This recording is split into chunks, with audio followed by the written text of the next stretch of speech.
Tout à l'heure, il y a eu un petit échange autour d'un nom qui ne faisait pas l'objet de la rencontre de ce soir, qui était le nom de Jean-Luc Mélenchon. Je voudrais juste préciser que l'ignominie dont parlait Gérard Miller, c'est un article que je vous invite tous à lire, qui est signé de François Heilbronn, qui se trouve être par ailleurs le vice-président du Mémorial de la Shoah. Et je connais bien ce texte car c'est moi qui l'ai publié dans la règle du jeu.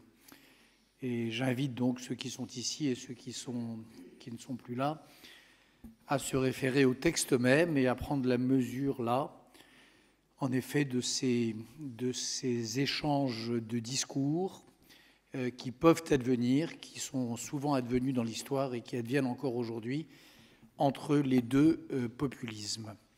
Et je ne crois pas qu'on puisse traiter ce texte de François Heilbronn, et je regrette que Gérard Miller soit parti, d'ailleurs, j'aurais préféré qu'il soit là, mais je ne pense pas qu'on puisse le traiter, on n'a pas le droit de le traiter comme de ramassis d'ignominie. Première chose. Deuxième chose, je me réjouis beaucoup de la rencontre de ce soir, de tout ce qui s'est dit, et je pensais d'ailleurs, en entendant les témoignages des uns et des autres, que c'est dommage qu'on ait tant tardé à organiser cette rencontre-là. Et je crois que si les témoignages qu'a rapporté Yann Moix, le texte qu'a lu Régis Geoffrey, la réflexion qui nous a été faite sur la mobilisation des artistes par Agnès Zamburger et les autres, si tout cela c'était dit il y a des mois, il y a des années, si nous avions continué sur la voie, non pas de cette diabolisation, mais de cette stigmatisation du Front National, nous n'en serions pas là.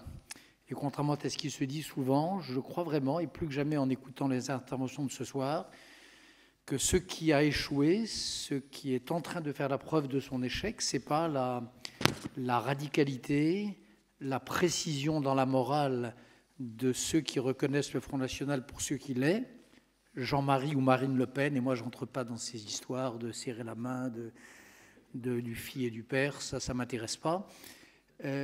C'est ceux qui sont responsables de la situation où nous sommes, ça n'est pas ceux qui ont tenu bon sur la définition de cette politique-là, mais ce sont ceux qui ont cédé. Et ce sont ceux qui ont rompu avec cette vieille histoire de définition de la parole potentiellement criminelle. Voilà. Après, dernière remarque, nous sommes réunis ce soir pour parler de l'éventuelle élection de Marine Le Pen à la présidence de la République. Et je voudrais répéter ce que j'ai dit en introduction.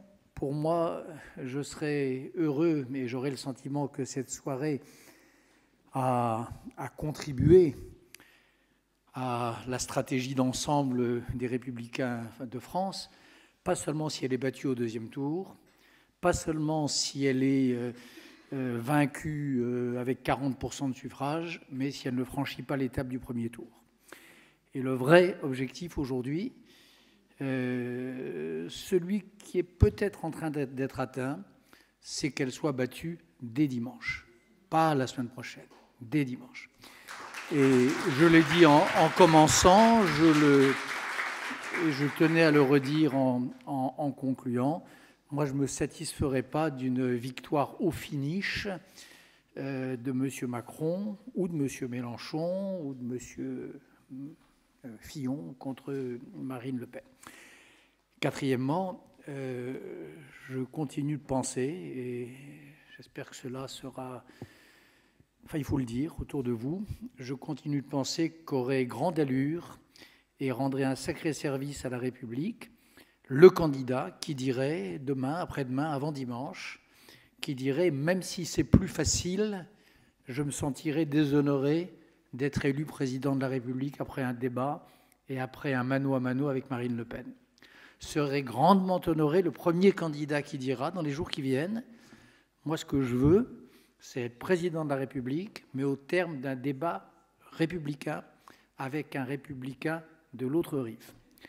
Et je pense vraiment que les uns et les autres, les trois candidats, les quatre avec Hamon, sérieux pourrait dire cela. Il grandirait l'idée qu'ils se font, l'idée que nous faisons tous de la République. Vaincue, elle sera. Mais il faudrait qu'elle soit vaincue de manière éclatante, de manière désastreuse pour elle et ses amis. Et la dernière chose que je voudrais dire avant de laisser Jacques-Alain Miller conclure, c'est que lorsqu'elle sera vaincue, qu'elle soit vaincue dimanche ou le dimanche d'après, il faut savoir une chose, c'est qu'elle ne s'avouera pas vaincue comme cela. Et là, je voudrais faire part d'une crainte, ce n'est pas un avertissement, mais c'est une crainte que j'ai. À force, je crois que je connais un peu ces gens. Je sais comment ils fonctionnent, je sais comment ils réfléchissent. Je crois qu'ils y croient aujourd'hui. En tout cas, nous les avons fait y croire. Les médias, les leaders d'opinion, les candidats qui, encore une fois, ont rivalisé d'ardeur pour avoir l'honneur d'affronter Mme Le Pen au deuxième tour. Ils ont fait que tous ces gens-là, les électeurs de Le Pen, aujourd'hui, pensent qu'elle va être élue. Et lorsqu'elle sera battue, j'espère dimanche, et par malheur peut-être le dimanche d'après, ils penseront que la victoire leur a été volée. Et je pense qu'ils seront mauvais joueurs. Et je pense que nous devons, nous et puis les démocrates et les républicains de ce pays, nous devons nous préparer au pire, c'est-à-dire à des réflexes et à des réactions non républicaines de ceux qui ont cru jusqu'à ces derniers jours et qui croiront jusqu'à dimanche que l'Élysée est à leur portée.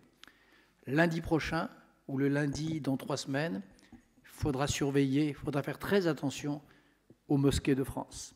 Il faudra surveiller, faire très attention aux synagogues de France. Il faudra faire très attention à tous ceux qui sont dans le collimateur du Front National et qui ont été évoqués à de nombreuses reprises tout au long de la soirée.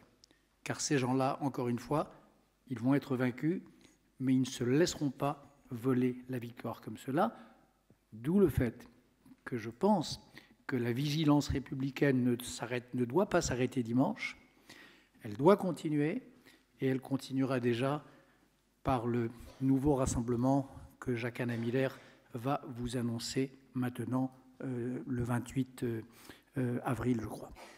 Je vous remercie beaucoup.